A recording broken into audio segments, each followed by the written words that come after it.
is it that gives your life a sense of meaning and purpose? Because once you find that, it puts you in your power place. See, if you know what your life work is, I encourage you to start working on it. If you can't do it all at one time, do just a little bit of it. And if you don't know what it is that you showed up to do, if you don't know why you're here, I encourage you to find out what your purpose is here. What is the meaning of your life? What will be different? Have you ever asked yourself that question? I've done that. I remember coming from a friend of mine's funeral, and I was reflecting on how much time I had left. And I went for a walk in a park thinking about this guy whose life was so promising. And I mean, he wasn't an old guy. He was quite young, in fact. And I thought about all of the things that he said he was going to do, and he never got a chance to do those things. And I started thinking about my own life and how much time I had left to do the things that I would like to do. And at that time, I wasn't sure what my life purpose was, what my life's work was. I wasn't sure about it at that time. And I thought about it quite a lot. I had some idea, but I wasn't convinced, and I don't think I felt worthy. I didn't believe that it could be me to do this kind of work that I'm doing right now. And I say to you that if you begin to take a conscious effort to find out what it is that you're supposed to do, I say that it can literally save your life. I said that it can literally save your life. 85% of the American public, according to recent studies, are going to jobs that they hate, working on jobs that do not challenge them. They get sick thinking about going. Because, see, when you go to a job and you already know how far you can go, you can already see that proverbial glass ceiling. See, when you're going someplace and you already know how much you're going to make, you already know how far you can go, you're in a dead-end position. It erodes your self-esteem. It lowers your sense of yourself. It creates some inner turmoil. It creates an emptiness in you. So I say that your life is worth finding what it is that you're supposed to do. And I'm not saying quit your job. I'm saying find it and do just a little bit of it. Just start working at it just a little bit, but do find out what your work is and hold on to it, and don't let your dream go. Don't let it go. See, and here's something else I want you to begin to look at. Why is it that most people don't pursue their dreams or don't do better than what they're doing if they're capable of doing it? I think that many of us don't go the next step because we don't know what to do yet.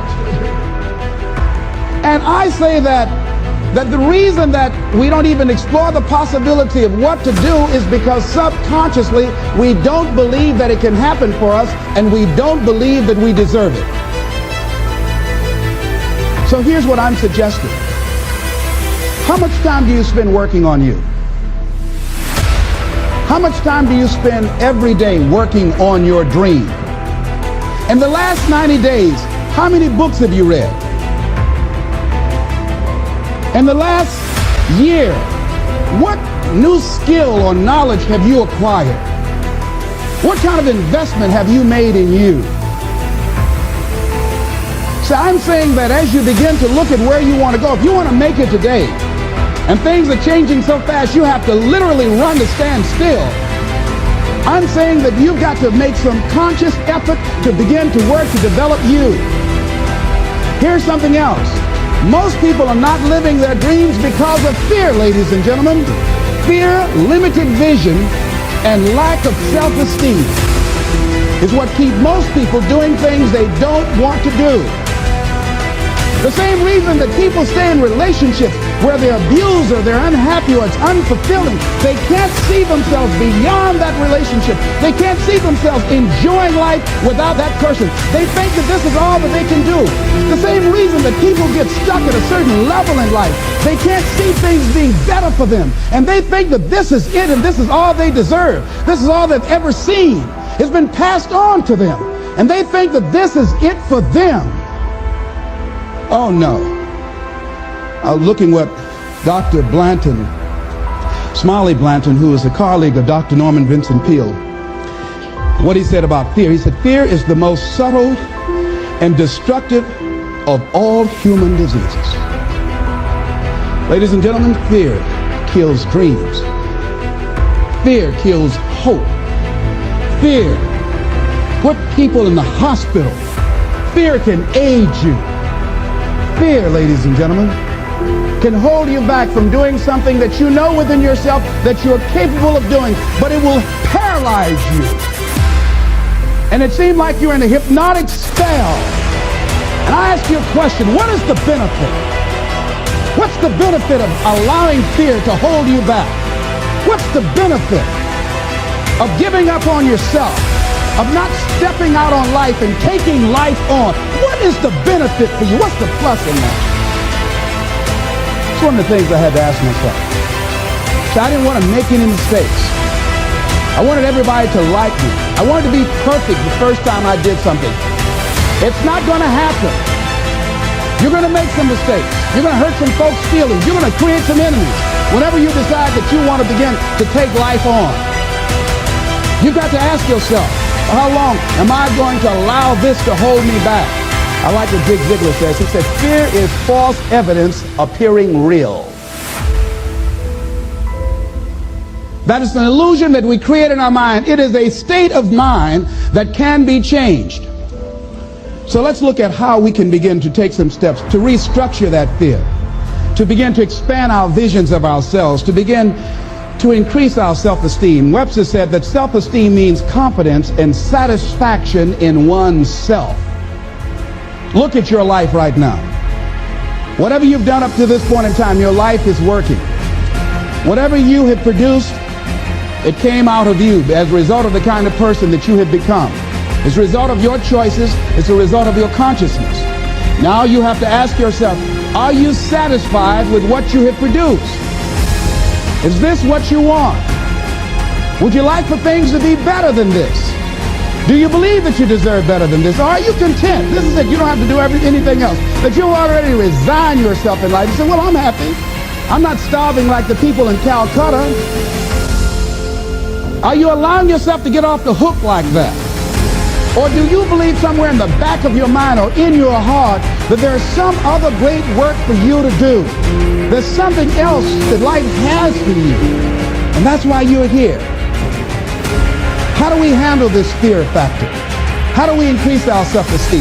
You have to begin to fortify yourself. How do we do that?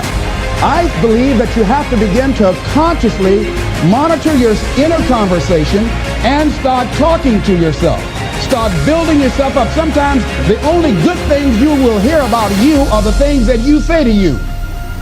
So I'm saying learn to be your own booster. Start building yourself up. Start encouraging yourself. Start saying, I can do this. I can make this happen. When I started thinking about becoming a speaker, I said, yes, I can do this. I can make this happen. When I start trying to convince myself I can be a businessman after flopping and failing and losing thousands of dollars and feeling stupid and dumb and having people take advantage of me because of what I didn't know. I had to talk to myself because people were saying to me that I was dumb. And somewhere in the back of my mind, I was saying, you're right. Look at what I've done.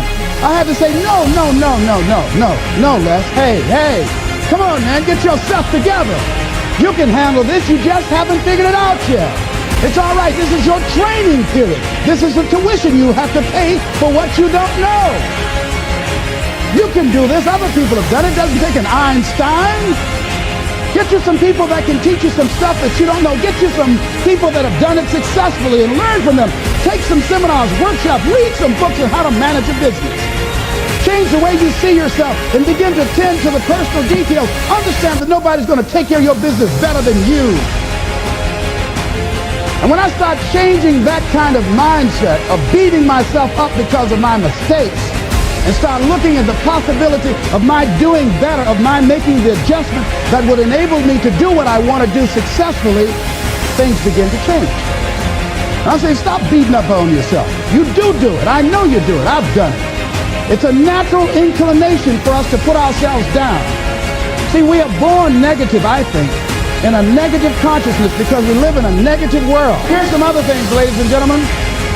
Begin to guard your mind against negative programming. Like turn off the television. Don't watch the news. So you've got to guard the kinds of things that you put in your mind. See, if you don't program your mind will be programmed, because human beings are goal-oriented. That's why we die of broken hearts early. That's why we're running through life to early grades. We're going through life, ladies and gentlemen. And I think that Henry David Thoreau said that most men live in quiet desperation. Most of us go through life running scared. So we created this in our minds, false evidence appearing real. We made it real in our minds. That's why Churchill said there's nothing to fear but fear itself. That's the destructive monster. So turn off things that can contribute to your fear. Turn a deaf ear to people that all they can do is talk about how negative things are, because they have bought into the consciousness of the world. Start attending workshops, seminars, listening to tapes on a daily basis to begin to recondition your mind, to retrain your thinking. Faith comes by what? Hearing and hearing and hearing. Listen to things that can empower you, that can enable you to create a new reality for yourself and a new life for yourself. You might appear to be strange around most people. You know, most people think you're strange if you're happy today. See, these people have not found their purpose in life. That's why they're grumpy. That's why they're miserable. That's why they're so negative. They're hurting and they want to hurt other people. So start practicing using programs for your mind. Seminars, books, workshops. Keep a journal. Record your thoughts. What's happening with you? Every day when you get up, have a journal near you. See, ladies and gentlemen, we get 3 to 4 thoughts a year that if we would act on those thoughts, they could change our life. What idea are you sitting on? Write your ideas down. And then, once you get that idea, take the leap. Take the leap. See, it's out here in the universe. If you don't take the plunge, I guarantee you, somebody else will. Take the plunge. Go into action. And ladies and gentlemen, you will be surprised at how things will come together. You'll be surprised. Now, you're going to have some difficult challenges. I can tell you that now. Be aware of that. Things are not going to work out exactly right. For a time they will, sometimes. And that's when life is just playing a game with you. I want you to feel good and relax. But ladies and gentlemen, go into action with your dream. And don't avoid where the fights are. Get in the midst of the fight. Get knocked down so you can learn how to fight, so you can hold your position. See, most people don't get out in the arena of life because they don't want to fight. Most people don't get out there because they don't want to get knocked down. They don't want to be dropped to their knees. But see, you're going to be dropped whether you're on the field or whether or not you're sitting on the sidelines. You're going to be dropped. So at least get dropped for something. See, that's how most people are spectators in life. You don't want to be a spectator. You want to get out in the field where the action is. And you will be amazed. After the struggle, there will be a calm period and things will begin to click for you.